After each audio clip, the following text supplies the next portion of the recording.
guys, welcome back to our YouTube channel. ഞാൻ സ്നേഹ, ഞാൻ പാർവതി. ഞങ്ങൾ തേർഡ് ഇയർ MBBS സ്റ്റുഡൻസ് ആണ് ഫ്രം TD മെഡിക്കൽ കോളേജ്. കഴിഞ്ഞ വീഡിയോയ്ക്ക് നിങ്ങൾ തന്ന റെസ്പോൺസ് കണ്ടിട്ട് നമ്മൾ ഭയങ്കര ഹാപ്പിയാണ്. സോ ആ വീഡിയോന്റെ ഇടയിൽ ഏറ്റവും കൂടുതൽ കമന്റ്സ് വന്നിരുന്നത് നീറ്റിനെ കുറിച്ചൊരു വീഡിയോ ഇടാനായിരുന്നു. അപ്പൊ അതിനാണ് നമ്മൾ ഈ വീഡിയോ ഷൂട്ട് ചെയ്യുന്നത്. ഈ നീറ്റ് ആസ്പിരൻസിനെ സംബന്ധിച്ചിടത്തോളം ഈ ലാസ്റ്റ് 3 months എന്ന് പറയുന്നത് ഭയങ്കര ക്രൂഷ്യൽ ആയിട്ടുള്ള ഒരു ടൈം പീരീഡ് ആണ്. അപ്പൊ നമ്മൾ ഈ വീഡിയോ ഷൂട്ട് ചെയ്യുന്ന നമുക്കറിയാന്നുള്ള കുറച്ച് കാര്യങ്ങൾ നമ്മളുടെ ജൂനിയേഴ്സിന് പറഞ്ഞു കൊടുക്കാൻ വേണ്ടിയാണ്. നമ്മൾ എന്തൊക്കെയാണ് ലാസ്റ്റ് മിനിറ്റിൽ ചെയ്തതെന്നും എന്തൊക്കെയാണ് നിങ്ങൾ ഇമ്പ്രൂവ് ചെയ്യേണ്ടതെന്നൊക്കെ പറയാൻ വേണ്ടിയിട്ടാണ് നമ്മൾ ഈ വീഡിയോ ചെയ്യുന്നത്. അപ്പൊ ആദ്യം നമ്മൾ ശ്രദ്ധിക്കേണ്ടത് ഇതുവരെ പഠിച്ചതുപോലെ ആയിരിക്കരുത് ഇനി ലാസ്റ്റ് 3 months പഠിക്കേണ്ടത്. നമുക്ക് ഇതുവരെ പഠിച്ചത് വെച്ച് നോക്കുകയാണെങ്കിൽ നമുക്കറിയാം നമ്മുടെ വീക്ക് പോയിന്റ്സ് എന്തൊക്കെയാണ്. ചില ഫിസിക്സിൽ കുറച്ച് കോൺസെപ്റ്റ് ഒന്നും മനസ്സിലാവാത്തവരുണ്ടായിരിക്കും, അല്ലെങ്കിൽ ബയോളജി ബൈഹാർട്ട് ചെയ്യാൻ പാടുള്ളവരുണ്ടായിരിക്കും. അപ്പോൾ അങ്ങനെയുള്ളവർ ഫസ്റ്റ് ചെയ്യേണ്ടത് എന്താണെന്ന് വെച്ചാൽ നിങ്ങളുടെ വീക്ക് പോയിന്റ്സ് കണ്ടുപിടിച്ചിട്ട് അത് സ്ട്രോങ് ആക്കാൻ നോക്കുക. അതാണ് ആദ്യം ചെയ്യേണ്ടത്. ഈ ഫസ്റ്റ് മന്ത് എങ്കിലും അത് സ്ട്രോങ് ആക്കിയതിന് ശേഷം നിങ്ങൾ ബാക്കി നമുക്ക് പെട്ടെന്ന് കിട്ടുന്ന ടോപ്പിക്സ് ഉണ്ടല്ലോ അത് വീണ്ടും വർക്കൗട്ട് ചെയ്യാൻ നോക്കുക. അതിൻ്റെ കൂടെ തന്നെ ഈ ലാസ്റ്റ് 3 months നമുക്ക് ഏറ്റവും ഇമ്പോർട്ടൻ്റ് ആയിട്ട് വേണമെന്ന് എനിക്ക് ഫീൽ ചെയ്യുന്ന ഒരു കാര്യമാണ് ഒരു ടൈം ടേബിൾ. അതൊരു റിയലിസ്റ്റിക് ടൈം ടേബിൾ ആയിരിക്കണം. നമ്മൾ ഇത്രയും നാൾ പ്രിപ്പയർ ചെയ്ത് കഴിഞ്ഞപ്പോഴത്തേക്കും ഓൾമോസ്റ്റ് എപ്പോഴൊക്കെ നമുക്കൊരു സബ്ജക്റ്റിന് വേണ്ടി ഒരു കാര്യത്തിന് ഇപ്പോൾ ഫിസിക്സിനായാലും ചിലർക്ക് ഒരുപാട് സമയം വേണമായിരിക്കും. അപ്പം ഒരു സാധനത്തിന് വേണ്ടി കുറേ ടൈം സ്പെൻഡ് ചെയ്യാൻ എത്ര ടൈം സ്പെൻഡ് ചെയ്യണം എന്നുള്ളൊരു ഐഡിയ നമുക്ക് കിട്ടിക്കാണും. അപ്പോൾ അതിന് വേണ്ടി ഒരു റിയലിസ്റ്റിക് ടൈം ടേബിൾ ഉണ്ടാക്കിയിട്ട് അതൊന്ന് ഫോളോ ചെയ്യാൻ ഡെയിലി അത് ഫോളോ ചെയ്യാനുള്ള ഒരു ഡിസിപ്ലിൻ നമ്മൾ മെയിൻറ്റെയിൻ ചെയ്ത് എടുക്കണം. ലാസ്റ്റ് 3 months ആയി. സോ ഒരു എക്സാമിന് ഒരു അടുപ്പിച്ചായതുകൊണ്ട് അത് വളരെ ഇമ്പോർട്ടൻ്റ് ആണ്. ഈ റിയലിസ്റ്റിക് ടൈം ടേബിൾ എന്ന് പറയുന്നത് കറക്റ്റ് ആയിരിക്കണം. കാരണം ഞാനൊക്കെ എന്ന് പറഞ്ഞാൽ ഒട്ടും ചെയ്യാൻ പറ്റാത്ത ടൈം ടേബിൾ ആയിരുന്നു സെറ്റ് ചെയ്തിരുന്നത്. ഒരു ദിവസം കുറെ ടോപ്പിക് ഇങ്ങനെ എഴുതി വെക്കും. ഏതെങ്കിലും നമ്മൾ ഇട്ടേക്കുന്നതിൽ ഏതെങ്കിലും 2-3 ടോപ്പിക്ക് കുറച്ചെന്ന് പഠിക്കത്തുള്ളൂ. ലാസ്റ്റ് ഈ 3 ടോപ്പിക്കൊക്കെ ഇങ്ങനെ പെൻഡിങ് ആയിട്ട് അവസാനം നമുക്ക് തന്നെ ബുദ്ധിമുട്ടായിട്ട് വരും. അപ്പം നമുക്കറിയാലോ നമ്മൾ ഇത്രയും തീർക്കുള്ളൂ. ഫുൾ ടൈം ഇരുന്ന് പഠിക്കണമെന്നൊന്നും പറയില്ല. അങ്ങനെ പഠിക്കരുതായിരിക്കും. കുറച്ച് ബ്രേക്കൊക്കെ എടുത്തേ പഠിക്കാവുള്ളൂ. അപ്പോൾ നമുക്ക് പറ്റുന്നത് നമ്മൾ കണ്ടെത്തി അത്രയും പഠിച്ച് തീർക്കാൻ എന്താണെങ്കിലും നോക്കണം. കൂടുതൽ ഒരു ദിവസം പഠിക്കണ്ട. നിങ്ങൾക്ക് പറ്റുന്നത് മാത്രം അത്രയും ദിവസം പഠിച്ചാൽ മതി. ഓൾസോ ഈ നമ്മൾ ഈ ടൈം ടേബിൾ ഫോളോ ചെയ്യാൻ പറ്റിയില്ല, കുറച്ച് ടോപ്പിക്സ് പെൻഡിങ് കിട്ടിയാൽ പിന്നെ അതിൻ്റെ ഒരു ഗിൽറ്റ് കാണും ഫുള്ള്. നമ്മൾ അത് ചെയ്തില്ലല്ലോ അതിനെക്കാട്ടി നല്ലൊരു നമുക്ക് ഒരു ടോപ്പിക് തീർക്കാൻ പറ്റുന്ന ഒരു ഐഡിയ ഓൾമോസ്റ്റ് ഈ 3 months ആകുമ്പോൾ നമ്മൾ എല്ലാ ചാപ്റ്ററും 1 പ്രാവശ്യമോ 2 പ്രാവശ്യമെങ്കിലും നോക്കിക്കാണും. അപ്പോൾ അത് പിന്നെ നോക്കാനുള്ളൊരു കാര്യം വരുമ്പോൾ ഇത്രയും ടൈം അതിന് വേണമെന്ന് മനസ്സിലാവുമ്പോഴത്തേക്ക് നമുക്ക് അതിന് വേണ്ടിയുള്ള സമയം എത്രയും നമുക്ക് മാറ്റി വയ്ക്കാൻ പറ്റും. അല്ലെങ്കിൽ അതും കൂടെ ഒരു ടെൻഷനായിട്ട് മാറും. ഈ ടോപ്പിക്സ് പഠിക്കുന്നതിനോടൊപ്പം തന്നെ അത്ര ഇമ്പോർട്ടൻ്റ് ആണ് പ്രീവിയസ് ഇയർ ക്വസ്റ്റ്യൻസ് വർക്കൗട്ട് ചെയ്യാന്നുള്ളത്. അപ്പം ഒരു ദിവസം ഡെയിലി ഒരു 2 ക്വസ്റ്റ്യൻ പേപ്പർ വെച്ചെങ്കിലും നിങ്ങൾ വർക്കൗട്ട് ചെയ്യാൻ നോക്കുക. അപ്പം മോഡൽ എക്സാംസിന്റെ കാര്യം പറയാനാണെങ്കിലും മിക്ക കോച്ചിങ് സെന്റേഴ്സിലാണെങ്കിലും അവിടെ മോഡൽ എക്സാംസ് ഒക്കെ ഇടുന്ന ഒരു സമയം ആയി തുടങ്ങിയിട്ടുണ്ട്. അപ്പൊ ആ മോഡൽ എക്സാംസ് എല്ലാ മോഡൽ എക്സാമും അറ്റംപ്റ്റ് ചെയ്യാൻ നോക്കുക. നമുക്ക് എപ്പോഴും ഉള്ളൊരു ടെൻഡൻസി എന്ന് പറഞ്ഞാൽ എല്ലാം നമ്മൾ കവർ ചെയ്തിട്ടില്ല, അപ്പൊ എല്ലാം കവർ ചെയ്തിട്ട് മോഡൽ എക്സാംസിലോട്ട് പോകുന്നതാണ്. പക്ഷെ നീറ്റ് പോലുള്ള ഒരു കോമ്പറ്റേറ്റീവ് എക്സാം ആയതുകൊണ്ട് നമുക്കൊരു 90% ക്വസ്റ്റ്യൻസ് എക്സാക്ട് സെയിം ക്വസ്റ്റൻ ആണ് വരുന്നത്. സോ മോഡൽ എക്സാംസ് ഒന്നും സ്കിപ്പ് ചെയ്യരുത്. മോഡൽ എക്സാംസ് എല്ലാം വരുന്ന ക്വസ്റ്റ്യൻസ് ചിലപ്പോൾ അതേ ക്വസ്റ്റ്യൻ തന്നെ ഇതിന് വരാം നമുക്ക്. കാരണം ആ NCERT-നെ ഉള്ളൂ ചോദിക്കാൻ. ഇപ്പൊ NCERT ബേസ്ഡ് ക്വസ്റ്റ്യൻസ് ആണ് കൂടുതലും വരുന്നത്. അപ്പം അതിൽ നിന്ന് എത്രത്തോളം ക്വസ്റ്റ്യൻസ് നിങ്ങൾക്ക് കിട്ടാവോ അത് നിങ്ങൾ അത്രയും വർക്കൗട്ട് ചെയ്യാന്നുള്ളതാണ് ഇമ്പോർട്ടൻറ്റ് കാര്യം എന്ന് പറയുന്നത്. അപ്പം ഇത്രയും മോഡൽ എക്സാംസ് എഴുതുമ്പോൾ നിങ്ങൾ അത്രയും ഡിഫറെന്റ് ആയിട്ടുള്ള ക്വസ്റ്റ്യൻസ് അപ്രോച്ച് ചെയ്യണം. അപ്പം നിങ്ങൾക്ക് നീറ്റ് കുറച്ചുകൂടെ എളുപ്പത്തിൽ ചെയ്യാൻ പറ്റും. ഇനി നമുക്ക് ഓരോ സബ്ജക്ട്സ് വൈസ് ഡിസ്കസ് ചെയ്യാം. ഫസ്റ്റ് ബയോളജിനെ പറ്റി പറയുവാണെങ്കിൽ ഏറ്റവും കൂടുതൽ വെയിറ്റേജ് ഉള്ളതാണ് ബയോളജി എന്ന് പറയുന്നത്. അപ്പോൾ ആദ്യം ചെയ്യേണ്ടത് ബയോളജി NCERT ഫസ്റ്റ് പേജ് തൊട്ട് ലാസ്റ്റ് പേജ് വരെ നിങ്ങൾക്ക് തറവ് വായിക്കണം. അതായത് ഒരു സെന്റൻസ് പോലും നിങ്ങൾ മിസ്സാക്കണ്ട. അത്രയ്ക്ക് തറവ് റീഡിങ് വേണ്ട ഒരു സാധനമാണ് ബയോളജി എന്ന് പറയുന്നത്. ചിലരൊക്കെ വിചാരിക്കും ബയോളജി കുറച്ച് ഈസി ആയതുകൊണ്ട് ലാസ്റ്റത്തേക്ക് വെക്കാം, അല്ലെങ്കിൽ കുറച്ച് ഉഴപ്പി കളയാം, ഫിസിക്സ് കെമിസ്ട്രിയിൽ കോൺസെൻട്രേറ്റ് ചെയ്ത് വിചാരിക്കും. പക്ഷെ അത് മണ്ടത്തിലാണ് ചെയ്യുന്നത്. ബയോളജി സ്കോർ ചെയ്യുവാണെങ്കിൽ നമുക്ക് നല്ലൊരു റാങ്ക് ഭയങ്കര വ്യത്യാസം വരും. ബയോളജിയുടെ റാങ്കിങ് ആണ് ശരിക്കും വരുന്നത്. കാരണം നമുക്ക് ബയോളജി ഇഷ്ടംപോലെ ക്വസ്റ്റ്യൻസ് ഉണ്ട്. ഫിസിക്സിനെ കെമിസ്ട്രിനെ കട്ടിങ് ക്വസ്റ്റ്യൻസ് കൂടുതൽ ബയോളജിയിലാണ് ഉള്ളത്. പഠിച്ച ഏറ്റവും ഈസി ആയിട്ട് സ്കോർ ചെയ്യാൻ പറ്റുന്ന ഒന്നാണ് ബയോളജി. അതിൽ ശ്രദ്ധിക്കേണ്ടതെന്ന് പറഞ്ഞാൽ കൺസിസ്റ്റന്റ് ആയിട്ടുള്ള റീഡിങ്. അത് തന്നെയാണ് ബയോളജിക്ക് വേണ്ടത്. എക്സാമ്പിൾസ് എന്തെങ്കിലും എക്സാമ്പിൾസ് ടഫായിട്ടുണ്ടെങ്കിൽ നമ്മളൊക്കെ ചെയ്തുകൊണ്ടിരുന്ന സ്റ്റിക്കി നോട്ട്സിൽ ടേബിളിന്റെ ഫ്രണ്ടിൽ ഇങ്ങനെ എഴുതി വെച്ചിട്ട് അപ്പൊ നമ്മൾ ഇടയ്ക്കിടയ്ക്ക് അങ്ങോട്ട് നോക്കുമല്ലോ. അപ്പം അങ്ങനെ കണ്ടെങ്കിൽ നമുക്ക് ഒന്ന് ഫെമിലറൈസ് ചെയ്യാം. പിന്നെ ബയോളജിയിൽ ശ്രദ്ധിക്കേണ്ട കാര്യം ഡയഗ്രാംസ് നന്നായിട്ട് മനസ്സിലാക്കണം. ഇൻസെറ്റിലുള്ള എല്ലാ ഡയഗ്രാംസും നന്നായിട്ട് മനസ്സിലാക്കുക. പിന്നെ മിക്കുള്ളവർക്കും പറ്റുന്ന ഒരു കാര്യമാണ് എന്താ, ബയോളജി എളുപ്പമാണ്, പെട്ടെന്ന് ചെയ്ത് തീർത്തിട്ട് ഫിസിക്സ് കെമിസ്ട്രി പെട്ടെന്ന് പ്രോബ്ലംസ് ഒത്തിരി ടൈം എടുക്കും. അതുകൊണ്ട് ബയോളജി ആദ്യം തന്നെ പെട്ടെന്ന് അത് നേരെ ക്വസ്റ്റ്യൻ പോലും വായിക്കാതെ പെട്ടെന്ന് അങ്ങ് ചെയ്ത് തീർക്കാന്നുള്ളൊരു ധാരണയാണ്. പക്ഷെ അത് ചെയ്യുന്ന മണ്ടത്തരോ, അല്ലെങ്കിൽ ബയോളജി ലാസ്റ്റ് ചെയ്യുന്ന മണ്ടത്തരോ. ഫിസിക്സ് കെമിസ്ട്രി ഒക്കെ അത്യാവശ്യം, പ്രത്യേകിച്ച് ഫിസിക്സ് ടൈം കൺസ്യൂമിങ് ആണ്. പ്രോബ്ലംസ് ചെയ്ത് ചിലപ്പം 1-2 ക്വസ്റ്റ്യൻസ് കുറച്ച് പാടാക്കി അവരിടും. അപ്പോൾ അത് നല്ല ടൈം എടുക്കും. അപ്പം ബയോളജിക്ക് കുറച്ച് ടൈം കുറയും. അപ്പോൾ ലാസ്റ്റ് ടെൻഷനായി ബയോളജി ക്വസ്റ്റ്യൻ നേരെ വായിക്കാണ്ട്. ഇതിന്റെ ഓപ്ഷൻസിന്റെ, ബയോളജിയുടെ ചില ക്വസ്റ്റ്യൻസിന്റെ ഓപ്ഷൻസിന്റെ പ്രത്യേകത എന്ന് വെച്ചാൽ എല്ലാം ഒരുപോലെ ഇരിക്കും. നന്നായിട്ട് മനസ്സിരുത്തി വായിച്ചാലേ നമുക്കത് ഏതാ കറക്റ്റ് ആൻസർ എന്ന് കിട്ടത്തുള്ളൂ. അപ്പൊ പെട്ടെന്ന് ഇങ്ങനെ വായിച്ചു പോവാണെങ്കിൽ, ധൃതിക്ക് വായിച്ചു പോവാണെങ്കിൽ നമുക്ക് കറക്റ്റ് ഏതാന്ന് പെട്ടെന്ന് ചൂസ് ചെയ്ത് എഴുതാൻ പറ്റത്തില്ല. അപ്പോൾ ആദ്യം ഞങ്ങളൊക്കെ അങ്ങനെ ചെയ്തുകൊണ്ടിരുന്നത്, ഫസ്റ്റ് ബയോളജി ടൈം എടുത്ത് ചെയ്യുക, ക്വസ്റ്റ്യൻസ് ഒരു 2 തവണയെങ്കിലും വായിച്ച് തന്നെ ആൻസർ ചെയ്യാൻ നോക്കും. Okay, now coming to chemistry. നമുക്ക് കെമിസ്ട്രി മെയിൻലി 3 ഡിവൈഡ് ചെയ്യാം: ഫിസിക്കൽ, ഇനോർഗാനിക്, ഓർഗാനിക്. കെമിസ്ട്രി എന്ന് പറയുന്ന സബ്ജക്റ്റിന്റെ ബേസിക് പ്രശ്നം എന്താണെന്ന് വെച്ചാൽ അത് കുറച്ച് വോളറ്റൈലാണ്. കുറച്ച് പേർക്ക് അത് എളുപ്പമായിരിക്കും, കുറച്ച് പേർക്ക് അത് പാടായിരിക്കും. അപ്പം അത് നമ്മളുടെ ഈ 3 എണ്ണത്തിൽ നിന്ന് നമ്മുടെ സ്ട്രെങ്ത് ഏതാണ്, വീക്ക്നെസ് ഏതാണെന്ന് കണ്ടുപിടിക്കുക. അപ്പം ഫിസിക്കൽ കെമിസ്ട്രിയിലോട്ട് വരാനാണെങ്കിൽ, ഫിസിക്കൽ കെമിസ്ട്രിയിൽ കുറച്ച് കോൺസെപ്റ്റ്സ് കൂടുതൽ ന്യൂമറിക്കൽസും ഉള്ള ഒരു സബ്ജക്റ്റാണ് ഫിസിക്കൽ കെമിസ്ട്രി എന്ന് പറയുന്നത്. അപ്പോൾ അതിൽ നമുക്ക് കോൺസെപ്റ്റ് കൂടുതൽ അറിയാൻ വേണ്ടി നമുക്ക് NCERT കഴിഞ്ഞ് പോകണം. നമുക്ക് എന്തെങ്കിലും കോൺസെപ്റ്റ് പഠിക്കുകയാണെങ്കിൽ NCERT തന്നെ ഫോക്കസ് ചെയ്യുക, ക്വസ്റ്റ്യൻസ് ചെയ്യുക. പിന്നെ ന്യൂമറിക്കൽസിലോട്ട് വരികയാണെങ്കിൽ, ന്യൂമറിക്കൽസിന് വേണ്ടി നമ്മൾക്ക് ഈ ഫിസിക്കൽ കെമിസ്ട്രി തന്നെ ഇക്വേഷൻസ്, കുറെ സെറ്റ് ഓഫ് ഇക്വേഷൻസ് ഉണ്ട്. നമുക്ക് ആ ഇക്വേഷൻസ് സോൾവ് ചെയ്യുമ്പോഴത്തേക്ക് തന്നെ ആൻസർ കിട്ടുന്നത്. അങ്ങനെയാണ് നമുക്ക് ഒരുപാട് ക്വസ്റ്റ്യൻസ് ഉള്ളത്. അപ്പോൾ ഇപ്പോഴും ഓൾറെഡി എല്ലാവരും ഇക്വേഷൻ ബുക്കൊക്കെ ആക്കി വെച്ചിട്ടുണ്ടായിരിക്കും. അങ്ങനെ വയ്ക്കാത്തവർ ഒരു സെറ്റ് പേപ്പറോ അല്ലെങ്കിൽ ഒരു ചെറിയ നോട്ട്ബുക്ക് എടുത്തിട്ട് ഓരോ ചാപ്റ്ററിന്റെ ഇക്വേഷൻസ് അതിന്റെ അടിയിൽ എഴുതി വെച്ചാൽ നമുക്ക് അവസാനം ഒരു last 1 week revision, 1 month revision ഒക്കെ ആകുമ്പോഴേക്കും നമുക്ക് ജസ്റ്റ് സ്കീം ചെയ്ത് നോക്കുമ്പോൾ തന്നെ ഇക്വേഷൻസ് ഓർമ്മ കിട്ടും. നമുക്ക് ആ ഇക്വേഷൻ നോക്കിയിട്ട് പിന്നെ അതിന്റെ ക്വസ്റ്റ്യൻസ് ചെയ്താൽ ഭയങ്കര എളുപ്പമായിരിക്കും. ഇപ്പം ന്യൂമറിക്കൽസ് ചെയ്യാൻ ഏറ്റവും എളുപ്പമുള്ള വഴി എന്ന് പറഞ്ഞാൽ ഇക്വേഷൻസ് എഴുതി വെക്കുക, അത് ജസ്റ്റ് ഒന്ന് റെഫർ ചെയ്യുക, ന്യൂമറിക്കൽസ് ചെയ്യുക. ഫിസിക്കൽ കെമിസ്ട്രിയിൽ ഏറ്റവും കൂടുതൽ ന്യൂമറിക്കൽസും കോൺസെപ്റ്റും ആണുള്ളത്. കോൺസെപ്റ്റ് കുറച്ചാണുള്ളത്. അപ്പം ന്യൂമറിക്കൽസ് കൂടുതൽ കോൺസെൻട്രേറ്റ് ചെയ്യുക, കോൺസെപ്റ്റിന് വേണ്ടി NCERT തന്നെ ഫോക്കസ് ചെയ്യുക, വേറെ ഇങ്ങോട്ടും പോകണ്ട.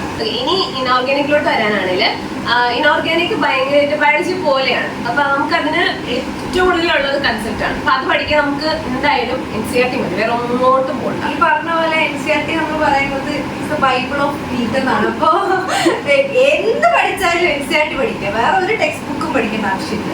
അതാ ഇനോർഗാനിക് ഡിഫിക്കൽട്ട് ആയിട്ട് തോന്നുന്നവര് ടെക്സ്റ്റ് ബുക്ക് വായിക്കുക, ക്വസ്റ്റ്യൻ ചെയ്യുക, ടെക്സ്റ്റ് ബുക്ക് വായിക്കുക, ക്വസ്റ്റ്യൻ ചെയ്യുക. പ്രീവിയസ് ഇയർ ക്വസ്റ്റ്യൻസ് തന്നെയാണ് റിപ്പീറ്റഡ് ആയിട്ട് വരുന്നത്. ഇനോർഗാനിക്കിന്റെ ഒരു ഉപയോഗം എന്ന് വെച്ചാൽ നമുക്ക് ന്യൂമറിക്കൽസ് ആണെങ്കിൽ നമുക്ക് അറ്റ്ലീസ്റ്റ് നമ്പറെങ്കിലും മാറിയത്. ഇതിപ്പോ പക്ക കൺസെപ്റ്റ് ആണ്. അപ്പൊ ആ കൺസെപ്റ്റിന് വേണ്ടി നമ്മൾ വേറെ എങ്ങോട്ടും പോകണ്ട, നമ്മൾ എന്താണോ പഠിക്കുന്നത് അതേ വരും. അതാ അപ്പം ബയോളജി പോലെയാണ്. ഇപ്പൊ നമുക്ക് ക്വസ്റ്റ്യൻസ് സെയിം അത് തന്നെ ആയിരിക്കും. അപ്പോൾ ക്വസ്റ്റ്യൻസ് വീണ്ടും റിപ്പീറ്റഡ് ആയിട്ട് പ്രീവിയസ് ഇയർ ക്വസ്റ്റ്യൻസ് ചെയ്യുമ്പോൾ ഒരു 10-15 ഇയേഴ്സിന്റെ ക്വസ്റ്റ്യൻസ് ചെയ്ത് കഴിഞ്ഞാൽ ഇനോർഗാനിക് എന്തായാലും പക്കയാവും, സ്പീഡ് കിട്ടും. അത് പെട്ടെന്ന് അപ്പോൾ അതാകുമ്പോൾ നമുക്ക് ഇനോർഗാനിക് പെട്ടെന്ന് ചെയ്ത് കഴിഞ്ഞാൽ നമുക്ക് ബാക്കി ഫിസിക്കൽ ആയാലും ഓർഗാനിക് ആയാലും അതിൽ പെട്ടെന്ന് കോൺസെൻട്രേറ്റ് ചെയ്യാം. പറഞ്ഞ പോലെ കുറച്ച് വോളറ്റൈലും കൂടെ ആണ് ഇനോർഗാനിക് എന്ന് പറയുന്നത്. അപ്പം കൺസിസ്റ്റന്റ് ആയിട്ടുള്ള റീഡിങ് അതിന് എന്തായാലും വേണം. ഇനിയാണ് നമ്മൾ മെയിൻ ആളുടെ അടുത്ത് പോകുന്നത്, ഓർഗാനിക്. അതൊരു കടല് പോലെ കിടക്കുന്ന ഒരു കാര്യമാണ്. അതിന് അത് ഭയങ്കര എന്താ പറയുക, അത് കൺസെപ്റ്റ് ആണോ, അത് തിയറി ആണോ, ലൈക്ക് എന്താണ്, അതൊരു ഭയങ്കര കൺഫ്യൂഷനാണ്. അപ്പോൾ ഓർഗാനിക് വേണ്ടി നമ്മൾ മെയിൻ ആയിട്ട് പറയുന്നത് തിയറി ഫസ്റ്റ് ഓഫ് ഓൾ ഭയങ്കര പക്കയായിരുന്നു. അപ്പോൾ നമ്മൾ 2 ടൈപ്പ് ആൾക്കാരുണ്ട്. ഇപ്പം ഞാനാണെങ്കിൽ എനിക്ക് ടെക്സ്റ്റ് ബുക്കിൽ അണ്ടർലൈൻ ചെയ്യുന്നതായിരുന്നു എനിക്ക് സുഖം. എനിക്ക് ടെക്സ്റ്റ് ബുക്ക് അണ്ടർലൈൻ ചെയ്തു. പിന്നെ ടെക്സ്റ്റ് ബുക്ക് തുറന്നു നോക്കുന്നു, മെയിൻ പോയിന്റ്സ് അപ്പോൾ അതിൽ കാണുന്നു, അതിന് എനിക്ക് സമാധാനമുണ്ട്. കാരണം എനിക്ക് ടെക്സ്റ്റ് ബുക്ക് കയ്യിലില്ലെങ്കിൽ എനിക്കെന്തോ ഞാൻ പഠിച്ചത് കംപ്ലീറ്റ് ആയില്ല എന്നൊരു ഫീലിംഗ് ഉള്ള ആളായിരുന്നു. ഞാനാണെങ്കിൽ എനിക്ക് ടെക്സ്റ്റ് ബുക്കിലും എല്ലാത്തിനും അണ്ടർലൈൻ വേണം, ഒരു നോട്ട്സും കൂടെ എനിക്ക് സൈഡിൽ എഴുതണം. എഴുതുമ്പോഴേ എനിക്ക് കുറച്ചുകൂടെ അത് മനസ്സിലാവുന്നതുകൊണ്ടാണോ അതൊരു കോൺഫിഡൻസ് വരുന്നതാണോ എന്ന് എനിക്കറിയില്ല. നോട്ട്സ് എഴുതുമ്പോൾ എനിക്ക് കുറച്ചുകൂടെ കൺസെപ്റ്റ് കിട്ടുന്നത് പോലെ ഒരു ഫീൽ എങ്കിലും ഉണ്ടാവും. അപ്പം ഞാൻ ടെക്സ്റ്റിനോടൊപ്പം എൻ്റെ നോട്ട്സും കൂടെ ഞാൻ പിൻ ചെയ്ത് വെക്കാറുണ്ടായിരുന്നു ടെക്സ്റ്റ് ബുക്കിൽ. ഞാൻ കുറച്ചും കൂടെ ഒരു ലേസി കൈൻഡ് ഓഫ് പേഴ്സൺ ആയിരുന്നു. അപ്പൊ എനിക്ക് നോട്ട്സ്, ഞാൻ എപ്പോഴും നോട്ട്സ് ഉണ്ടാക്കി സ്റ്റാർട്ട് ചെയ്യും. പക്ഷെ പിന്നെ ആ നോട്ട്സ് എവിടെയാണെന്ന് ദൈവത്തിനേ അറിയാവും. കാരണം അങ്ങനെയായിരുന്നു എൻ്റെ ഒരു അവസ്ഥ. ഞാൻ നോട്ട്സ് ഒരിക്കലും എഴുതി കംപ്ലീറ്റ് ചെയ്യാറില്ല. അപ്പൊ എനിക്കാണെങ്കിൽ ഞാൻ റിപ്പീറ്റ് ചെയ്ത് ബ്രില്യൻറ്റിലായിരുന്നു. അപ്പൊ എനിക്ക് ബ്രില്യൻറ്റിലെ നോട്ട്സ് ഉണ്ടായിരുന്നു. അപ്പൊ എന്തെങ്കിലും റെഫർ ചെയ്യാൻ ഉണ്ടായിരുന്നെങ്കിൽ ഞാൻ ആ നോട്ട്സിലോട്ട് പോകും. കുറച്ചൊരു ഹയർ തിങ്കിങ് സ്കിൽസ് ഒക്കെ വേണ്ട ക്വസ്റ്റ്യൻസ് ആണെങ്കിൽ അതിലൊരു തിയറി നമുക്ക് വേണ്ടി വരും. പക്ഷെ അതല്ലാതെ തന്നെ നമുക്ക് ഇപ്പൊ ഹൈഡ്രോ കാർബൺസ് ആയാലും ആൽഡിഹൈഡ്സ്, ഫീനോസ് അങ്ങനത്തെ ചാപ്റ്റർ ഒക്കെ ആണെങ്കിലും എല്ലാത്തിനും നമുക്ക് വേണ്ട സാധനങ്ങൾ നമുക്ക് ടെക്സ്റ്റ് ബുക്കിൽ തന്നെ ഉണ്ട്, ടെക്സ്റ്റ് ബുക്കിൽ തന്നെ കൊടുത്തിട്ടുണ്ട്. പിന്നെ ഈ ഓർഗാനിക്കിൽ ഏറ്റവും കൂടുതൽ നമുക്ക് മെയിൻ ആയിട്ട് വരുന്ന ഒരു സാധനം named equation, named reactions. Named reactions ഭയങ്കരമായിട്ട് ഉള്ള ഒരു സംഭവമാണ് ഈ ഓർഗാനിക്. അപ്പൊ നെയിംഡ് റിയാക്ഷൻസ് ഒക്കെ ഒരു പേപ്പറിൽ എഴുതി അത് ഞാൻ ചെയ്തിട്ടുണ്ട്. ഈ നമുക്ക് പെട്ടെന്ന് നോക്കേണ്ട കാര്യങ്ങൾ കുറച്ച് നമ്മൾ പേപ്പറിൽ എഴുതി വെച്ചാൽ നമുക്ക് നെയിംഡ് റിയാക്ഷൻസ് എങ്ങനെയാണ് വന്നത്. ഇപ്പൊ ഹൈബ്രിഡൈസേഷൻ ഒക്കെ ഉള്ളതാണെങ്കിൽ അതിപ്പോ നമുക്ക് രണ്ടിലും വരും. അപ്പൊ ഹൈബ്രിഡൈസേഷൻ ആണെങ്കിൽ നമുക്ക് നോക്കാൻ എളുപ്പം ഉള്ള കാര്യങ്ങളാണ്. പെട്ടെന്ന് നോക്കിയാൽ അതിന്റെ ഒരു കോൺസെപ്റ്റ് ക്ലിയർ ആവും. അപ്പം അങ്ങനെ തിയറി കുറച്ചും കൂടെ കൺസൈസ് ആയിട്ട് നമുക്ക് ഹൈഡ്രോ കാർബൺസ് നോക്കാൻ പറ്റുന്ന രീതിയിലാക്കി വെക്കുക, ഇത് ബൈ അണ്ടർലൈനിങ് അല്ലെങ്കിൽ ഇതുപോലെ നോട്ട്സ് ഉണ്ടാക്കി വെച്ചത്. ഈ NCERT-ലെ നെയിംഡ് റിയാക്ഷൻ മാത്രം പഠിച്ചാൽ മതി. നമ്മളൊക്കെ പഠിക്കുന്ന സമയത്ത് മോഡൽ ക്വസ്റ്റ്യൻസ് ഒക്കെ ഇടുമ്പം കുറച്ച് പുറത്തുനിന്നൊക്കെ ക്വസ്റ്റ്യൻസ് വരുന്നുണ്ടായിരുന്നു. ആ ടൈമിലൊക്കെ അന്ന് അതിന് മുമ്പുള്ള നീറ്റിനൊക്കെ കുറച്ച് പുറത്തുനിന്നുള്ള ക്വസ്റ്റ്യൻസ് ഉണ്ടായിരുന്നു. പക്ഷെ നമ്മൾ തൊട്ട് അങ്ങോട്ടാണ് ഈ NCERT-ന്ന് മാത്രമാക്കി ഈ ക്വസ്റ്റ്യൻസ് വരാൻ തുടങ്ങിയത്. അപ്പം നിങ്ങൾക്ക് അങ്ങനെ ഒരു അബദ്ധം പറ്റരുത്. ഇപ്പൊ നിങ്ങൾ ചിലപ്പോ NCERT-ന്ന് പുറമെ കുറെ സാധനങ്ങൾ പഠിപ്പിച്ചിട്ടുണ്ടായിരിക്കും, പക്ഷെ അതൊന്നും വരാൻ പോകുന്നില്ല. NCERT-ന്ന് തന്നെയുള്ള സാധനങ്ങളെ വരത്തുള്ളൂ. ഒരു എന്തായാലും ഒരു 95+% ക്വസ്റ്റ്യൻസ് എന്തായാലും NCERT-ന്നാണ്. സോ NCERT-ലെ നോട്ട്സ് എങ്ങനെയെങ്കിലും ഒരു പഠിച്ച് ഒരു കരയ്ക്ക് എത്തിക്കുക, റിവിഷൻ വീണ്ടും കണ്ടിന്യൂസ് ആയി ചെയ്യുക, ക്വസ്റ്റ്യൻസ് അതുപോലെ ചെയ്യുക. ക്വസ്റ്റ്യൻസ് ഇപ്പൊ നെയിം റിയാക്ഷൻസിലേക്ക് ക്വസ്റ്റ്യൻസ് ചെയ്യുമ്പോൾ തന്നെ ആ റിയാക്ഷൻ നമ്മുടെ തലയിൽ കിട്ടുക. അപ്പൊ ഏറ്റവും കൂടുതൽ എന്തായാലും ക്വസ്റ്റ്യൻസ് ചെയ്യുക. നമ്മുടെ NCERT തന്നെ ഓർഗാനിക് കെമിസ്ട്രി കടലോളം കിടപ്പുണ്ട്. അപ്പൊ അതിന് പുറമെ നിങ്ങൾ വേറെ ഒന്നും പഠിക്കാൻ പോകണ്ട, അത് തന്നെ കുറച്ചധികം വായിച്ച് എഴുതി പഠിച്ചോ, നിങ്ങൾക്ക് എങ്ങനെയാണോ മനസ്സിലാവുന്നത് ആ രീതിയിൽ നിന്ന് പഠിച്ച് ഇത് പക്കയാക്കി വെക്കാൻ നോക്കാം. ഈ ഹൈബ്രിഡൈസേഷൻ അങ്ങനത്തെ കാര്യങ്ങൾ പഠിക്കാൻ നമുക്ക് സ്ട്രക്ചർ ഓഫ് ആറ്റത്തിന്റെ ഒക്കെ കൺസെപ്റ്റ് ക്ലിയർ ആയിരിക്കും. കൺസെപ്റ്റ് വേണം ഓർഗാനിക്കിന്. അപ്പൊ ഇത് കൺസെപ്റ്റ് ക്ലിയർ ആക്കി നമുക്ക് പിന്നെ ഏത് ക്വസ്റ്റ്യൻ വേണമെങ്കിലും നമുക്ക് നന്നായിട്ടത് ചെയ്യാൻ പറ്റും. അപ്പൊ നമുക്ക് അടുത്ത എല്ലാവരുടെയും പേടി സ്വപ്നമായ ഫിസിക്സിനെ പറ്റി പറയാം. എല്ലാവരുടെയും പേടി സ്വപ്നം എന്ന് പറയുന്നില്ല, വളരെ റയർ ആയിട്ടുള്ള കുറച്ച് ആൾക്കാർക്ക് ഫിസിക്സ് നല്ല ഈസി ആയിരിക്കും, അല്ലെങ്കിൽ പെട്ടെന്ന് ബയോളജിക്കാലും പെട്ടെന്ന് ചെയ്ത് തീർക്കാൻ പറ്റുന്നതായിരിക്കും. ഞാൻ ആ കൂട്ടത്തിലുള്ള ആളല്ല, ഞാൻ ഏറ്റവും ലാസ്റ്റ് ഫിസിക്സ് ചെയ്യാറുണ്ടായിരുന്നുള്ളൂ എക്സാമിന്. പക്ഷെ കൂടുതൽ ഫോക്കസ് ചെയ്തിരുന്നു, നമ്മൾ പഠിക്കുന്ന സമയത്ത് കൂടുതൽ ഫോക്കസ് ചെയ്തിരുന്നു ഫിസിക്സാണ്. കാരണം നല്ല ടെൻഷനാണ്, ഫിസിക്സ് എടുക്കുമ്പോഴേ ടെൻഷനായിരുന്നു. ഫിസിക്സിനെ പറ്റി പറയുകയാണെങ്കിൽ എന്താ പ്രോബ്ലംസ് ചെയ്യുക, റിപ്പീറ്റഡ് ആയിട്ട് ഇങ്ങനെ ക്വസ്റ്റ്യൻസ് ചെയ്ത് കുറെ ക്വസ്റ്റ്യൻസ് ചെയ്താണ് നമ്മൾ കൺസെപ്റ്റ് കുറച്ചുകൂടെ സ്ട്രോങ് ആക്കുന്നത്. പിന്നെ കുറച്ച് ചാപ്റ്റേഴ്സ് ഉണ്ടല്ലോ, തിയറി ഓറിയന്റഡ്, അതൊക്കെ പറ്റുവാണെങ്കിൽ ഒന്ന് NCERT വായിക്കുന്നത് നല്ലതായിരിക്കും. കുറച്ചുകൂടെ നമ്മുടെ കൺസെപ്റ്റ് കിട്ടാൻ വേണ്ടിയിട്ട് നല്ലതായിരിക്കും. ഫിസിക്സിൽ മെയിൻ ആയിട്ട് പറയേണ്ട ഒന്നേ ഉള്ളൂ, ഈ റിപ്പീറ്റഡ് ആയിട്ട് ക്വസ്റ്റ്യൻസ് ചെയ്യുക. പ്രീവിയസ് ഇയർ ക്വസ്റ്റ്യൻസോ നിങ്ങൾക്ക് നിങ്ങളുടെ ഇൻസ്റ്റിറ്റ്യൂഷൻസിൽ നിന്ന് കിട്ടുന്ന മോഡൽ ക്വസ്റ്റ്യൻസോ അല്ലെങ്കിൽ അവിടെ നിന്ന് കിട്ടുന്ന മെറ്റീരിയൽസിലുള്ള ക്വസ്റ്റ്യൻസ് ഇങ്ങനെ ഒരു തവണ ചെയ്ത ക്വസ്റ്റ്യനാണ് ഇനി ചെയ്യേണ്ടതെന്നൊന്നും പറഞ്ഞിരിക്കേണ്ട. അത് വീണ്ടും ചെയ്യുമ്പോഴായിരിക്കും നമുക്ക് ഓരോ തവണ ചെയ്യുമ്പോൾ കുറച്ചുകൂടി ഈസി ആയിട്ട് തോന്നും.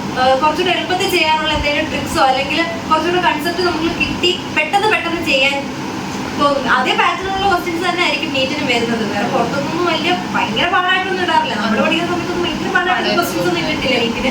എങ്കിലും കുറച്ച് ടൈം കൺസ്യൂമിങ് ആയിട്ടുള്ള ഒരു സാധനമാണ് ഫിസിക്സ് എന്ന് പറയുന്നത്. അപ്പം എളുപ്പമുള്ള രീതി എന്ന് പറഞ്ഞാൽ നിങ്ങൾ ഇക്വേഷൻസ് ഒരു നോട്ട്ബുക്കിൽ എഴുതി വെക്കുക, റിപ്പീറ്റഡ് ആയിട്ട് അത് ഇങ്ങനെ മറിച്ച് നോക്കി കിടക്കുന്നതിന് മുമ്പോ അങ്ങനെ നോക്കി ഒന്ന് എല്ലാ ഇക്വേഷൻസ് ആയിട്ട് ഒന്ന് ഫെമിലിയറൈസ് ചെയ്യുക. അപ്പൊ നമുക്ക് എളുപ്പമായിരിക്കും. പിന്നെ ഈ റിവിഷന്റെ ഒരു സമയമാകുമ്പോഴത്തേക്ക് നമുക്ക് അയ്യോ തിയറി വായിച്ചില്ല, കൺസെപ്റ്റ് വായിച്ചില്ല, ആ ഒരു ടെൻഷൻ കാണും. പക്ഷെ അതൊന്നും ചെയ്യേണ്ട. ഏറ്റവും എളുപ്പം എന്ന് പറഞ്ഞാൽ അങ്ങനെ ഒരു ഘട്ടത്തിലാണ് എത്തിയിരിക്കുന്നതെങ്കിൽ ക്വസ്റ്റ്യൻസ് ഫസ്റ്റ് ചെയ്യുക. ക്വസ്റ്റ്യൻസ് ചെയ്ത് തുടങ്ങുമ്പോൾ നമുക്ക് ഈ കൺസെപ്റ്റ് ഒന്നും നമുക്ക് ക്ലിയർ അല്ല എന്നുള്ളൊരു ഐഡിയ വരും. അപ്പൊ നമുക്ക് തിയറിയിൽ പിന്നെ പോയി ആ കൺസെപ്റ്റ് എന്താണോ മനസ്സിലാവാത്തത് ആ ടോപ്പിക് ജസ്റ്റ് വായിച്ച് നോക്കാം. അല്ലെങ്കിൽ ആ ടോപ്പിക്കിനെ പറ്റി പറയുമ്പോൾ കുറച്ച് വീഡിയോസ് യൂട്യൂബിലോ അല്ലെങ്കിൽ നിങ്ങൾ കണ്ടിട്ടുള്ള ക്ലാസ്സിലൊക്കെ കാണും. അല്ലെങ്കിൽ അത് ഒന്നും കൂടെ ഒന്നും പഠിക്കാൻ. അപ്പൊ നമ്മള് ഈ ഒരു ലാസ്റ്റ് 3 months എന്ന് പറഞ്ഞാൽ നമ്മളുടെ വീക്ക്നെസ്സസ് വേണം നമ്മൾ എവിടെയാണെന്ന് കറക്റ്റ് ആയിട്ട് ലൊക്കേറ്റ് ചെയ്യാം. അപ്പൊ ഇപ്പൊ ഫിസിക്സ് ആണ് ഡിഫിക്കൽട്ട് ആയിട്ടുണ്ടെങ്കിൽ ക്വസ്റ്റ്യൻസ് ചെയ്യുക. ഇപ്പൊ എനിക്കൊക്കെ ആണെങ്കിൽ ഞാൻ അങ്ങനത്തെ ഒരു മെത്തേഡായിരുന്നു ഞാൻ ചെയ്തോണ്ടത്. ഞാൻ ക്വസ്റ്റ്യൻ ചെയ്യും, എന്നിട്ട് അവിടെ നിന്ന് ഞാൻ തിരിച്ച് കൺസെപ്റ്റിലോട്ട് പോകും. അതാവുമ്പോഴേക്കും നമുക്ക് ടൈം കൺസ്യൂമിങ് അല്ല. പക്ഷെ നമ്മളുടെ മിക്കപ്പോഴും ഉള്ള ഒരു സ്റ്റുഡൻസിന്റെ ഒരു കാര്യം, നമ്മൾ ചെയ്യുന്ന ഒരു ഗിൽറ്റി ആയിട്ടുള്ള ഒരു കാര്യം എന്താണെന്ന് വെച്ചാൽ നമ്മൾ അറിയാവുന്ന സാധനം തന്നെ ഇങ്ങനെ നോക്കിയിരിക്കും. അപ്പൊ നമുക്ക് തന്നെ ഒരു ഗ്രാറ്റിഫിക്കേഷൻ, ആശ്വാസം തോന്നാം, നമുക്കറിയാം അറിയാലോ എന്നുള്ളൊരു തോന്നൽ വരും. പക്ഷെ അങ്ങനെ ചെയ്യുന്നത് പണ്ടത്തരമാണ്. Also time consuming. അതെ, നമ്മൾ വീണ്ടും നമുക്ക് അറിയാവുന്നത് തന്നെ ഇങ്ങനെ പഠിച്ചുകൊണ്ടിരിക്കുന്നത് നല്ലതാണ്. പക്ഷെ നമ്മൾ പഠിക്കാത്ത കാര്യങ്ങളുണ്ട്. ഈ 3 മാസം നമുക്ക് അതിലാണ് കൂടുതൽ കോൺസെൻട്രേറ്റ് ചെയ്യുന്നത്. പിന്നെ ഇമ്പോർട്ടൻ്റ് ആയിട്ട് ശ്രദ്ധിക്കേണ്ട കാര്യം എന്ന് പറയുന്നത് നമ്മൾ എന്താ ഒരുപാട് ഡിഫിക്കൽട്ട് ആയിട്ടുള്ള ക്വസ്റ്റ്യൻസിന്റെ പുറകെ പോകരുത്. അത് ചെയ്ത് നമ്മുടെ ടൈം വേസ്റ്റ് ആക്കരുത്. കാരണം അത്രയും പാടായിട്ടുള്ള ക്വസ്റ്റ്യൻസ് ഒന്നും വരത്തില്ല. ഒരു 95% ഈസി ടു മീഡിയം ക്വസ്റ്റ്യൻസ് ആയിരിക്കും. ഒരു 1-2 മാക്സിമം 1. അതും നമുക്ക് അത്രയും ലെവൽ കൂടി ക്വസ്റ്റ്യൻസ് ഒന്നും ചോദിക്കില്ല. എങ്കിലും കുറച്ച് കൺസെപ്റ്റ് ബേസ്ഡ് ആയിട്ടുള്ള ഒരു ഇച്ചിരി കുഴയ്ക്കുന്ന ക്വസ്റ്റ്യൻസ് ഉണ്ടായിരിക്കും. അപ്പോൾ ഒരുപാട് ഇങ്ങനെ എല്ലാം ഇങ്ങനെ കടുകട്ടി ക്വസ്റ്റ്യൻസ് ചെയ്ത് പോവാതിരിക്കുക. പിന്നെ ശ്രദ്ധിക്കേണ്ടത് NCERT ടെക്സ്റ്റ് ബുക്കിൽ നമ്മുടെ ഓരോ ചാപ്റ്ററിന്റെ പുറകിലും ഒരുപാട് ക്വസ്റ്റ്യൻസ് ഏതൊക്കെ ചാപ്റ്റർ ഉണ്ടെന്ന്. അപ്പം അതൊക്കെ നൂറ് ചെയ്യേണ്ടെങ്കിലും പറ്റുന്നതൊക്കെ ഒന്ന് വർക്കൗട്ട് ചെയ്ത് പോവുക. കാരണം അത് NCERT ടെക്സ്റ്റ് ബുക്കിലുള്ള ക്വസ്റ്റ്യൻസ് ആണ്. അത് വരാൻ നല്ല ചാൻസ് ഉണ്ട്. അപ്പം നമ്മൾ ഓരോ ക്വസ്റ്റ്യൻസ് എനിക്കൊക്കെ എന്ന് പറഞ്ഞാൽ ഓരോ ക്വസ്റ്റ്യൻ ചെയ്ത് ടിക്കിടുമ്പോൾ തന്നെ ഒരു ആശ്വാസം, അത് കവർ ചെയ്തല്ലോ എന്ന് കാണുമ്പോൾ ഒരു ആശ്വാസം തോന്നും. അപ്പം NCERTയിലുള്ള ക്വസ്റ്റ്യൻസ് ഒന്ന് നോക്കുക. ബോക്സിലൊക്കെ കൊടുത്തിരിക്കുന്ന ക്വസ്റ്റ്യൻസ് ഓരോ ചാപ്റ്റർ കഴിഞ്ഞിട്ടും കുറേ ക്വസ്റ്റ്യൻസ് കൊടുത്തിരിക്കും. അതൊക്കെ ഒന്ന് നോക്കുക. അല്ലാണ്ട് വലിയ വലിയ ക്വസ്റ്റ്യൻസിന്റെ പുറകിൽ പോയി നിങ്ങൾ വെറുതെ ടൈം കളയരുത്. ആകെ 3 മാസമേ ഉള്ളൂ. നല്ല ക്രൂഷ്യൽ ആയിട്ടുള്ളൊരു ടൈമാണ്. അപ്പോൾ നിങ്ങൾ എന്താ സ്മാർട്ട് വർക്കാണ് വേണ്ടത്. ഹാർഡ് വർക്കിനെക്കാളും പുറമെ സ്മാർട്ട് വർക്കാണ് വേണ്ടത്. നമുക്ക് JEE advance level of questions ഒന്നും എന്തായാലും നീറ്റ് ചോദിക്കില്ല. മാക്സിമം JEE മെയിൻസിന്റെ ഒരു ലെവലാണ്. പക്ഷെ അത്രയും വേണ്ട. നമുക്കൊരു NCERT നമ്മൾ ബോർഡ്സിന് എഴുതുന്ന ഓൾമോസ്റ്റ് അതേ questions, same questions from NCERT അത് തന്നെ നമുക്ക് വന്നിട്ടുണ്ട്. അപ്പോൾ എന്താ അത്രയും നമ്മൾ അതിന്റെ പുറകെ പോകണം. നമ്മൾ മോഡൽ എക്സാം ഒക്കെ എഴുതുമ്പോഴത്തേക്കും നമുക്ക് ഫിസിക്സിൽ തെറ്റുന്ന ഭാഗം ഏതാണ്, ആ കോൺസെപ്റ്റ് ഏതാണ്, അത് കോൺസെൻട്രേറ്റ് ചെയ്ത് ക്വസ്റ്റ്യൻസ് ചെയ്യാൻ നോക്കും. അപ്പോൾ ആ ഒരു കോൺസെപ്റ്റ് ക്ലിയർ ആകുമ്പോൾ അത് വിടുക, അടുത്തതിലോട്ട് പോകുക. എല്ലാം ചെയ്യുക, വിടുക, അടുത്തതിലോട്ട് പോകുക, ആൻഡ് ദെൻ കം ബാക്ക്. എന്നിട്ട് ഒന്നും കൂടെ റിപ്പീറ്റ് ചെയ്യണം. റിവിഷൻ, കൺസിസ്റ്റന്റ് റിവിഷൻ എന്തായാലും വേണം. 3 സബ്ജക്റ്റ് ആയാലും ഫിസിക്സ് മാത്രമല്ല എല്ലാം. നമുക്ക് ഇനി ഒരു മെഡിക്കൽ സ്റ്റുഡന്റ് എന്നുള്ള രീതിയിൽ നമുക്ക് പിള്ളേർക്ക് കുറച്ച് അഡ്വൈസ് കൊടുക്കാം അല്ലേ? അപ്പൊ ആദ്യം വേണ്ടത് നല്ല ഉറക്കമാണ്. മിനിമം 6 hours സ്ലീപ്പെങ്കിലും വേണം. എന്തായാലും വേണ്ട കാര്യമാണ്. ഉറക്കം ഒളിച്ചിരുന്നിട്ട് ഒരു കാര്യമില്ല. എല്ലാം മറന്നു. അതൊക്കെ പൊട്ടത്തരവാ. ഉറക്കമില്ലാതെ പഠിച്ച് പാസ്സാവുക അല്ലെങ്കിൽ നീറ്റ് എഴുതിയെടുക്കാന്ന് പറയുന്നത് വലിയൊരു മണ്ടത്തരമാണ്. അപ്പം 6 മണിക്കൂറെങ്കിലും നിങ്ങൾ മിനിമം ഉറങ്ങുക. നല്ല ഉറക്കം വേണം. നല്ല ഫുഡ് കഴിക്കണം.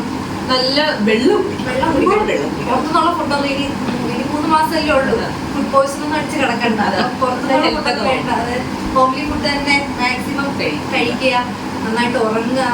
സ്ട്രെസ് ഫ്രീ ആയിട്ട് ഇരിക്കാൻ നോക്കുക. ഒരു ചെറിയൊരു ഹോബി എന്തെങ്കിലും ഒന്ന് പെർസ്യൂ ചെയ്യുക. ഒരു 1/2 hour 1 hour സ്പോർട്സ് കളിക്കാനോ പാട്ട് പാടാനോ ബുക്ക് വായിക്കാനോ അങ്ങനെ എന്തെങ്കിലും ചെറുതായിട്ട് എന്തെങ്കിലും ബ്രെയിനിന് കുറച്ച് റെസ്റ്റ് കൊടുക്കുക. നമ്മൾ വളരെ വാസ്റ്റ് ആയിട്ടുള്ള ഒരു സിലബസിനായിട്ടാണ് ഡീൽ ചെയ്യുന്നത്. നമ്മൾ 11th 12th പഠിച്ച 2 ഇയറിന്റെ കാര്യങ്ങൾ ഒരു വർഷം ഒരു എക്സാമിന് വേണ്ടി നമ്മളത് വിടുകയാണ്. അപ്പോൾ അത്രയും വാസ്റ്റ് ടോപ്പിക് നമ്മുടെ ബ്രെയിനിന് അത് കുറച്ചൊന്ന് റെസ്റ്റ് കൊടുക്കണം. നന്നായിട്ട് ഉറങ്ങുക, വെള്ളം കുടിക്കുക, ഫുഡ് കഴിക്കുക, കുറച്ചൊന്ന് ഹോബി പെർസ്യൂ ചെയ്യുക. എന്തെങ്കിലുമൊക്കെ വേറെ കാര്യത്തിൽ ജീവിതം നീറ്റിൽ തന്നെ നിന്ന് പോകുന്നത് അവസാനത്തെ 3 മാസം. നമുക്കറിയാം എങ്ങനെയായിരിക്കും, അറിയാം. ടെൻഷൻ ആയിരിക്കും. നിങ്ങളിപ്പം നമ്മുടെ ഹോബി കണ്ടിന്യൂ ചെയ്യുകയാണെങ്കിൽ നമ്മൾ അതിൽ കോൺസെൻട്രേറ്റ് ചെയ്തില്ലായിരിക്കും.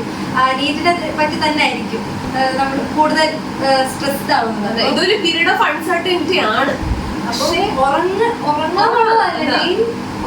ഞാനൊക്കെ ഉറങ്ങുമായിരുന്നു. 6 മണിക്കൂറൊന്നും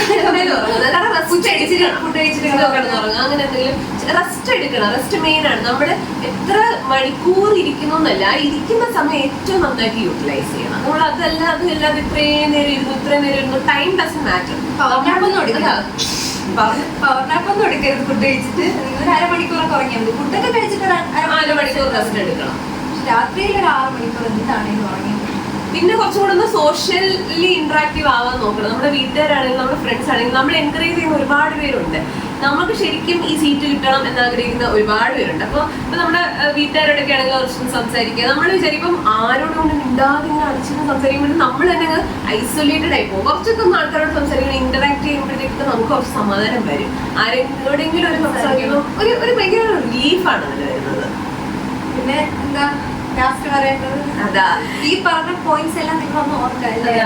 മെയിൻ ആയിട്ട് അതാണ് മെയിൻ ആയിട്ട് വേണ്ടത്. NCERT ടെക്സ്റ്റ് ബുക്ക് നിങ്ങൾ അങ്ങോട്ട് പോകണ്ട. NCERT ടെക്സ്റ്റ് ബുക്ക് തന്നെ ഇങ്ങനെ വായിച്ചോണ്ടിരുന്നാൽ മതി. 3 മാസം നിങ്ങൾക്ക് ഈസി ആയിട്ട് എഴുതിയെടുക്കാൻ പറ്റും. NCERT പിന്നെ ക്വസ്റ്റ്യൻ പേപ്പർ. ഇത് രണ്ടല്ല, നീറ്റ് വേറെ ഒന്നുമില്ല. നീറ്റ് മെയിൻ ആയിട്ട് 2 കാര്യങ്ങളാണ് NCERT ക്വസ്റ്റ്യൻ പേപ്പർ.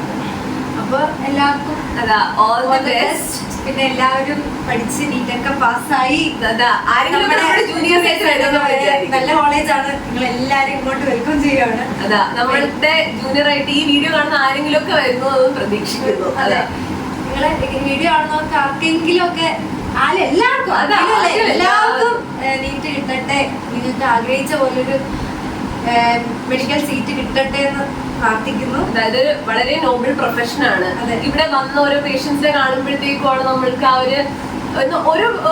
ഒരാൾ നമ്മൾ ഈ ബോഡിയിൽ നിന്നൊക്കെ ഇങ്ങനെ ഭേദമായി, നമ്മളെപ്പോഴും ബോഡിലൊക്കെ പോകുമ്പോൾ ഒരാൾ അസുഖമായത് കിടന്നു, പിന്നെ അയാൾ ഭേദമായി പിന്നെ അയാൾ പോയി, ആ ബെഡ് എം ടി ആയി കാണുമ്പോഴത്തേക്കും അയാൾ പോയി എന്നൊക്കെ അറിയുമ്പോൾ നമുക്കൊരു റിലീഫ്, എന്തോ ഒരു സന്തോഷം ഉണ്ടാവും. ആ ഒരു നോബിൾ പ്രൊഫഷൻ ആണ്. അപ്പൊ അതൊരു എക്സാം എന്നുള്ള രീതിയിലോട്ട് ആരും അത് ലിമിറ്റ് ചെയ്യേണ്ട. അത് ഇനിയും വലിയൊരു ലോങ് ജേർണിയാണ്. അപ്പൊ എന്തായാലും ആ ജേർണിയിൽ ഞങ്ങളുടെ കൂടെ നിങ്ങളൊക്കെ ഉണ്ടാവണം നമുക്ക് ആഗ്രഹമുണ്ട്. നമുക്ക് ഇത് നമ്മുടെ രാജ്യത്തിനായാലും രാജ്യത്തിനായാലും ലോകത്തിനായാലും ഒരുപാട് ഡോക്ടേഴ്സിന്റെ ആവശ്യമുണ്ട്. അപ്പം അതിന് ഈ വീഡിയോ കാണുന്നവരൊക്കെ ആ ഒരു മനസ്സിൽ ആ ഒരു കാര്യം വച്ചെന്ന് വേണ്ട എക്സാം എഴുതാൻ, അത് അറ്റൻഡ് ചെയ്യാൻ. നിങ്ങളൊരു ഡോക്ടർ ആകുമ്പോൾ ഒരു like you are going to help people, like let them leave, അങ്ങനെ ഒരു ആൾക്കാരാണ് നിങ്ങൾ ആവാൻ പോകുന്നത്. അപ്പം അങ്ങനെ ഒരു ഫീലിങ്ങോടുകൂടി എക്സാം അറ്റൻഡ് ചെയ്യുക. ആരെങ്കിലൊക്കെ നമ്മളെയൊക്കെ കാണാൻ വേണ്ടി വരണം കേട്ടോ കോളേജിലോട്ടൊക്കെ, ജൂനിയേഴ്സ് പിന്നെ ആയിട്ട്. എന്താ, ഇതുവരെ നിങ്ങൾ ജീവിച്ചൊരു ലൈഫ് ആയിരിക്കില്ല കോളേജിൽ കയറി കഴിഞ്ഞു. ശരിക്കും നിങ്ങൾ എക്സ്പീരിയൻസ് ചെയ്യുന്ന സാധനമാണ് മെഡിക്കൽ കോളേജ് എന്ന് പറയുന്നത്. ഇതൊരു വേറെ ലോകമാണ്. നല്ല എക്സ്പീരിയൻസ് ആണല്ലേ. എക്സാമിന്റെ കുറച്ച് സ്ട്രെസ് ഒക്കെ ഒഴിച്ചാൽ ഭയങ്കര ഹാപ്പിയാണ് നമ്മള്. അതൊരു പർപ്പസ് ആണ്. ഇതൊരു ഇപ്പൊ പറയുമ്പോ തന്നെ നമുക്ക് ഇങ്ങനെ സന്തോഷം തോന്നുന്നതാണ്. അതൊരു സത്യം ഒരു പ്രൊഫഷൻ. ഇത് ശരിക്കും ആൾക്കാർ വരുന്ന ഒരു കോളിംഗ് ആണത്. അപ്പൊ ആ ഒരു ഇതിലോട്ട് എല്ലാരും വരട്ടെ, ലൈക്ക് എല്ലാവിധ ആശംസകൾ നേരുന്നു. അപ്പൊ വീഡിയോ എല്ലാവർക്കും ഇഷ്ടമായി, ഹെൽപ്ഫുൾ ആയെന്ന് വിശ്വസിക്കുന്നു. അതാ, ലൈക്ക് ഷെയർ ആൻഡ് സബ്സ്ക്രൈബ്.